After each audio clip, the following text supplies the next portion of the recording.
Hey there, King Ray's here. Little PSO, PSA. I just wanted to say something before the video started that all of my audio recording literally trashed, like gone in the wind trashed. So you're gonna get like a small little like 25-30 minute episode of me just kind of yapping about what I did in Pokemon Legends EA. Hope you enjoy, like, comment, and subscribe, and enjoy the video. Alright, so if you watched the last episode, you remember that we had to go fight 3 rogue mega Pokemon. Those rogue megas being Mega Slowbro, Mega Victory Veil, and Mega Camerupt. I want to say Camerupt gave me the most issue, but regardless, got into the battle, teamed up with Team MZ, and the battle was over. Quick and done. After fighting these bloats, we eventually go back to the hotel where we get wow, fucked up my words. Yeah, so we met Zygarde 10% form, and to say it not the least, I was kind of underwhelmed by this first battle because I would only use my Gardevoir, which I guess type matchup and blah blah blah. So Zygarde approaches you and he's all like, yo, you did your shit, gang. And I'm like, appreciate that, bruh. And he was like, I don't rock red. And I was like, my bad. And he was like, well, I have something for you. And I was like, what is this? And he gave me the Pebble of Friendship.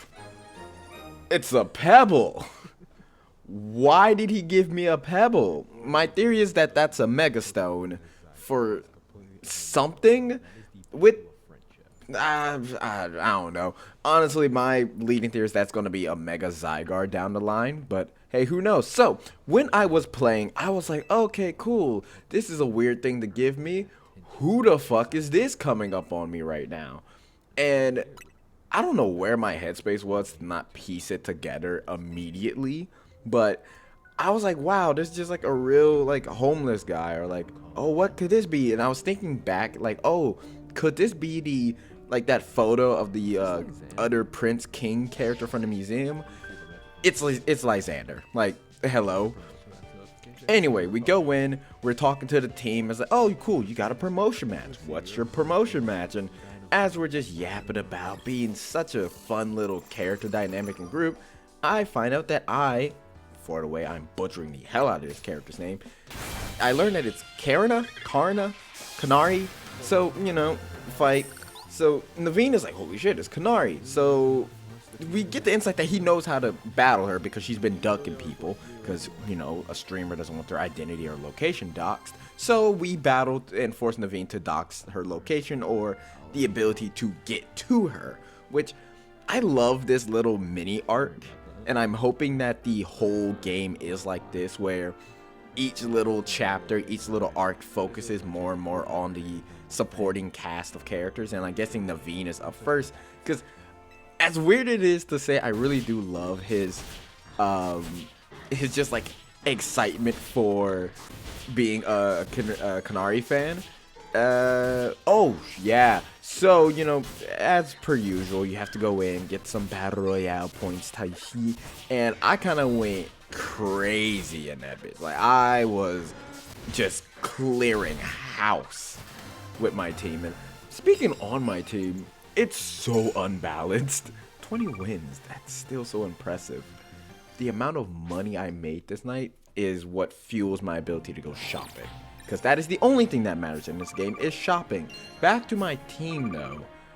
It's so crazy how unbalanced and supportive my team is. I'm pretty sure let someone with a Garchomp using Earthquake comes at me, I am fucked, because I'm running 2 fire types, 2 water types, a grass type, and a psychic fairy.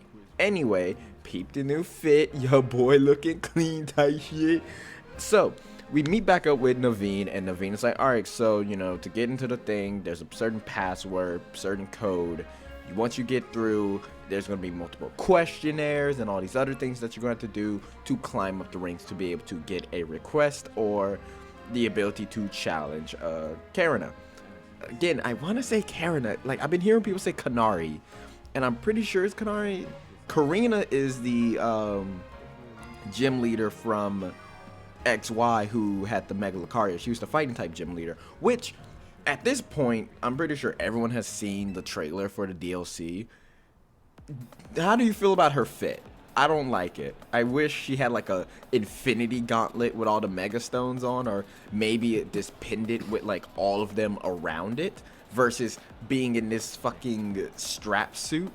Anyway, so now that we're in the contest, we meet this fucking neckbeard of a guy. Like, this is the person that probably exists in cons that doesn't wear deodorant, that definitely needs to wear deodorant.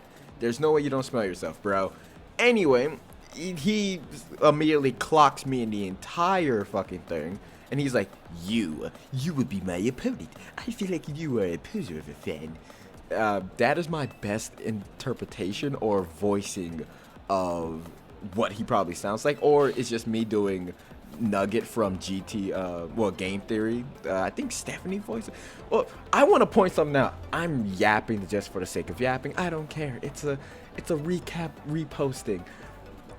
Spot the protagonist in the crowd of people. It is the best anime trope ever. And when I got to this scene, I was so appalled, so just like acided here, of me just looking at like, you are important. You have a megastone in your hat. Who are you? And then she appears, and I was like, oh, that's cool.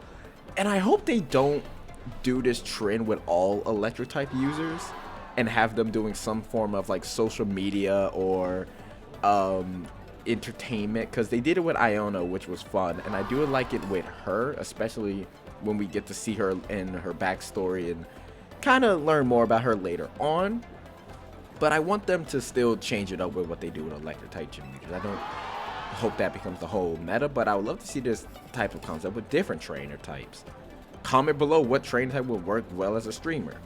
Anywho, after doing a lot of the quizzes, because there was one getting some a snack for her Electros, which was really cool and low-key foreshadowing for me not to notice with the trend of this game, so I'm gonna be more perceptive of that in the future.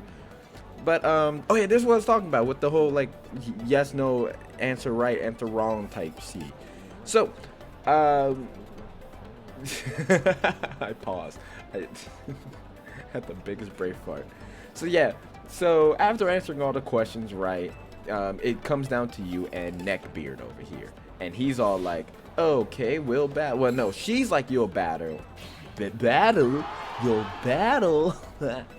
She's like, you'll battle, and that will be deciding who's the winner, so we can't have a tie. Good luck to everyone that's gonna duke it out.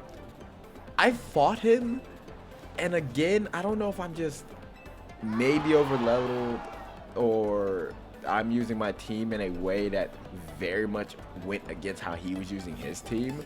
It made sense that he was gonna have electric types, but the way that I kind of just swept with Meganium wasn't funny. Like, I threw Meganium out and I was like, alright, Meganium, it's all yours. Give it your best shot. And Leaf Blade, Mega Drain, and Body Slam. Like, just drop, droppity, drop. Like, it was so easy. Which I feel like it really shouldn't have. But I mean, I digress. So, how was everyone enjoying the game? It's because I talked very fast. And he's like, oh, I could probably space this out, talk to, and be active for the things that are currently on screen. Not doing that at all. But I will say, I've been enjoying ZA for a while. I know it's been a hot minute since I've uploaded anything, because the boy's been busy, a little peak on the inside. I am doing voice acting work. I've been working. I've been doing the thing. I'm doing the thing. But yeah, this was an interesting battle. Also, I just never hit a quick ball. That makes sense with this whole color thing. Okay. Did I mention that I'm blue-green colorblind? So like it's a bit trope. Yeah, there you go. Here's the battle of me just sweeping through his team, and I started feeling bad because like it's not helping for his image for the Pokemon that he was using. Because like, okay, he started off with God, I'm blanking on that lizard Pokemon's name. Then he threw out Emoga, and I say, oh, please don't let him have like all like small cutesy Pokemon, and then he says the adorable Pokemon, my cute Pokemon. I'm like, okay, but then he threw out a Raichu. Raichu is cute, I guess, But even still, it's like, bro, like, come on. You're not beating the allegations with this one. But yeah, so easy dub, easy win. What was I saying? Oh yeah, I'm voice acting. I'll probably talk about that more in a later video. But yeah, that's really cool. I'm slowly achieving and going after my dreams and whatnot, and it's a real fun process to just exist with. So, after beating him, he kind of tips his fucking Redditor's fedora's hat at you. He's like, yeah, good job, you did it. And then Iona's like, all right, so final question, my boy. This laptop, where did I get it from? And I was like, that's like, I know that Naveen is like whispering with an earpiece to us the answers, which he doesn't do it at all during the main portion of the questions of like the yes or no, because you more or less kind of follow the crowd, or it's stuff that it's kind of obvious or it makes sense. I don't know. At least it was obvious and made sense for me, and Naveen doesn't help until this part. But that's such a weird personal question to ask. Like, imagine a VTuber going like, hi, if you want to have this meet and greet, tell me this personal aspect of my past and character. I wouldn't want to meet that person. I would not want to meet or interact with someone that knew that in depth of my like origin story type shit. Anyway, we get the question right. We're like, all right, cool.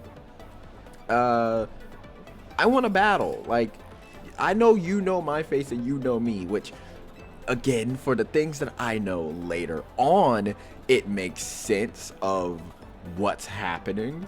But for me in the moment, I was like, there's no way you're that naive to not know that me and you are supposed to battle. I know I need to update my my trainer photo because it's been a minute, and that was when I was kind of more like in my casual type fit. But your boy been styling, and like, I really like, leave it to X and Y, because X and Y on the 3DS was really pushing the fashion and like character customization, and then we kind of starved a little bit going to the next generation. Well, no, Ultra Sun and Sun and Moon had really good outfits.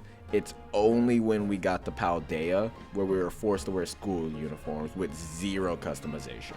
Because I would have loved if there was a vest and maybe there was like a blazer jacket, a loose tie design. I've been seeing people rock the motorcycle helmet, had no idea how to get it. I wish we could rock the Team Star uniforms or like have something like that going on, but nothing at all. So coming back to better customization with the new design and look and feel of Pokemon was such a relief, and I've been loving and seeing so many different designs and stuff for people's like trainers that I'm gonna do my own little video of like my how I play Pokemon, because I play Pokemon in a sense of I'm the, like, you are the canon protagonist, but I'm the canon protagonist who's been on this one long ash catch 'em ash journey, and I'll talk about that more. But back to the video, we're now battling this old lad, motherfucking Tarragon, I want to say his name is. Regardless, he was interesting, and I think what they're doing, because they've shown off Corbeau, and I feel like they're in place of the gym leaders, which has me concerned, because I've been seeing people with the memes of like, where's Clement? Because, you know, Lumio City is his city and he is the gym leader of it. My theory and my hope is that he shows up in the DLC, and I really hope he does, because it'd be cool to see Bonnie a little bit older. Maybe she took over the gym and Clement just helps out and advises, because he does also keep Lumio City illuminated and lit. Also, this blew my mind. Again, it's me starting to learn that maybe I should pay attention, because I like noticed his Mega Stone, and I was like, okay, what Pokemon is he going to use? What like ground Mega Pokemon exists? And he threw out Excadrill. I was like, okay, Pokemon number 2 before his Ace. Blew my mind. Fucking Mega Excadrill is insane of a design. But a little insight on me, and you can probably tell by the VTuber design, I am a huge fan of, my favorite anime of all time is Gurren Lagann. So seeing Mega Excadrill was like, oh, that's just Gurren Lagann. That's like, yeah. And it was like, I wanted to just, there were moments that I just wanted to stare, but I was like, let me just go ahead and win this so I can look at it later. And I do win. And I was like, that was fun. That was like a nice little like warm up the gym challenge, low key. Which, speaking of gym challenges, I wonder how they're gonna do gym challenges from this point forward. I do like the more interactive thing they did here, where you asked questions, you ran around the city, then you came back. Like, I want the gym challenges not to fully always tie into the gym type of like being a puzzle thing or whatever, but more of just kind of having fun within the world of Pokemon. Like, I do like what they did in the Blueberry Academy with Drayton's battle, where you have to like catch and use Pokemon within the dome, and then once that was over, then you can use your real team or keep using the team you caught. So cool. Also, didn't really catch and like notice that Tarragon was Kanari's grandfather. Also, sorry if you hear me rustling. I'm just spinning in my chair as I'm like rewatching, redubbing, re-recording this. So, he's just like me for real. He's a VTuber. I died laughing here. I was like, that's so funny. And I was like, oh, I hope there's nothing like insanely medically wrong with her for like why she doesn't make so many appearances and stuff. But he's just a very overly protective and doting grandfather who, I'm guessing he probably lost her parents to tragedy or something happened, and he just like babies and well, he doesn't baby, he just dotes on her a lot, just kind of make sure she's happy, make sure like she's taken care of, and yada yada yada. I didn't realize she was back there. But I also really love her setup and like her spot. Like this, outside of the plushies, because I'm not that big of a plushies person, I do vibe with her little like gamer or like streaming area or nook. I have my own little office that I do a lot of my work out of that I am slowly building because I have so many things to still put up and make. Like I have a bookshelf that I need to go ahead and build. But we are now battling again. I know that it's probably like Canary, but I keep saying Canary or Karina, and regardless, I was like, all right, let's go. Let's get into the battle. And I figured her team would be electric types. I was like, yeah, starting with Meganium is going to be the best bet. I'm going to rely on my Semi-Seer.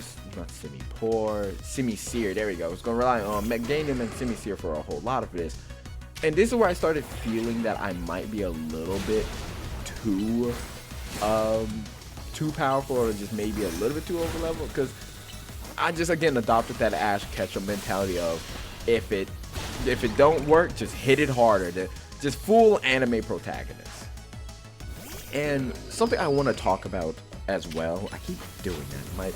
My vocal vocabulary is absolute dog shit. But I wish we were a little bit more stationary in the sense of the trainer, because it makes it hard to see the Pokemon battle. Like, I wish there was like a small like cubicle or square that you could exist in, and as you're running around, like your Pokemon is following but in a bigger vert, but it still leaves the battlefield open. So again, me catching on to the fact of like, oh, the last Pokemon they're throwing out is the Pokemon they're gonna Mega Evolve, which is something they didn't do in XY a whole lot. Like, not a lot of trainers use Mega Evolution despite it being the Mega Evolution region. But Mega Electros, another Mega that caught me off by surprise, like completely left field, that I was not expecting to see. It goes down pretty easy, but it looked really, really cool. A Mega Electros, I feel like with a balloon or the levitate ability would be insane of a Pokemon.